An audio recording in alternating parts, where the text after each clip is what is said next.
Hello guys! May i-share lang akong kwento tungkol sa naranasan ko. Naranasan nyo na bang pinasukan ng insekto yung tenga nyo? Kasi ako guys, naranasan ko na. Ang pumasok sa tenga ko is yung langgam. Langgam yung pumasok sa tenga ko.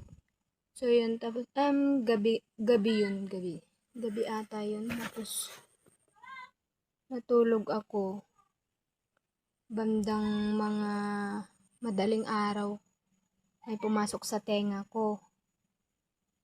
Banda dito sa kanang bahagi.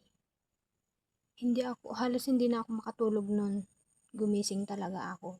Hindi ka talaga makakatulog kapag pinasukan yung tenga mo ng insekto.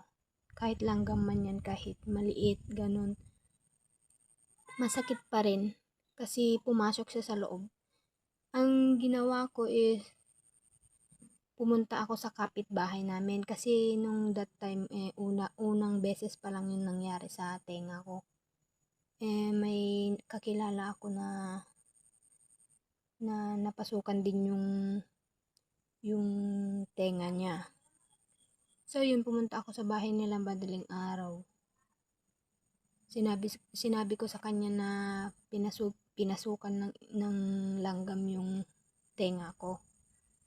Tapos yun, sinabi niya na lagyan ko daw ng baby oil.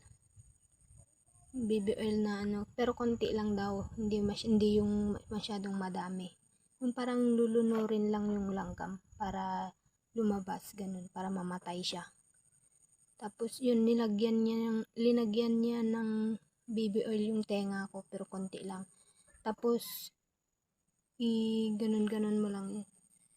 Yung parang lagyan mo konti, tapos pagkatapos after 10 seconds siguro, ganun, igaganon mo yung tenga mo, tapos hintayin mong parang may lalabas yung baby oil, ganun, kasama na yung langgam dun. Pag okay na, pag lumabas na yung parang yung baby oil na nilagay mo, okay na yun pag lumabas. Tapos ipakita mo sa kasama mo kung wala na bang basa yung parang yung nilagay mong baby oil, ganun.